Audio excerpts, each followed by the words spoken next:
Hello everyone, today I'm doing a review of the Hygger 24/7 LED light. Here's the part number. It's HG978.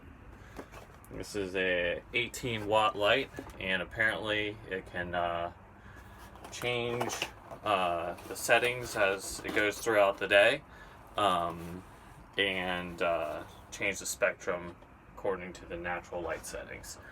Alright, so opening it up, packaged pretty standard in here.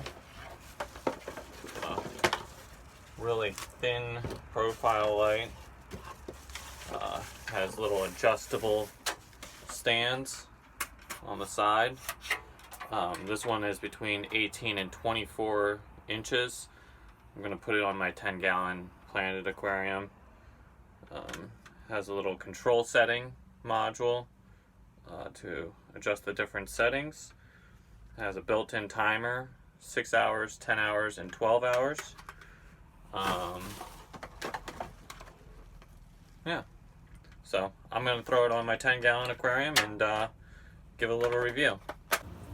Alright, so here is the 10-gallon fish tank that I'm going to be putting it on. Currently I have a green element light on here. I picked it up at the thrift store.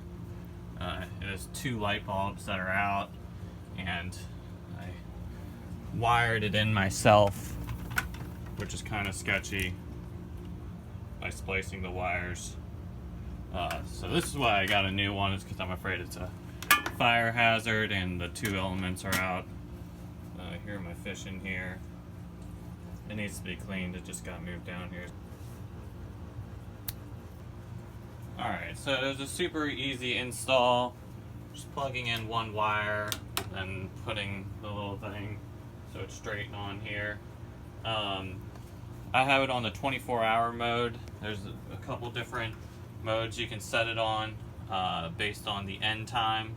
So I wanted to start at the morning based on the current time now, so I just set it to the first setting. I think it cycles through like 16 hours a time, then shuts off for the remaining time.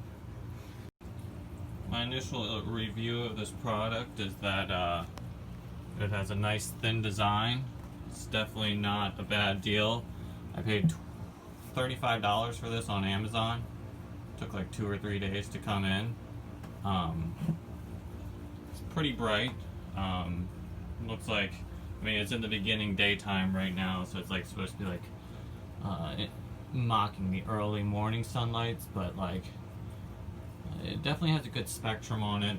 I'll make another follow-up video on how it does a couple of months from now as far as like plant growth and stuff like that. But initially I think it's a really good buy. This thing gets like a 4 or 5 star review on Amazon. Yeah, I think it's definitely a decent quality for the price. So tune in next time if you want a follow-up review. Make sure you like and follow.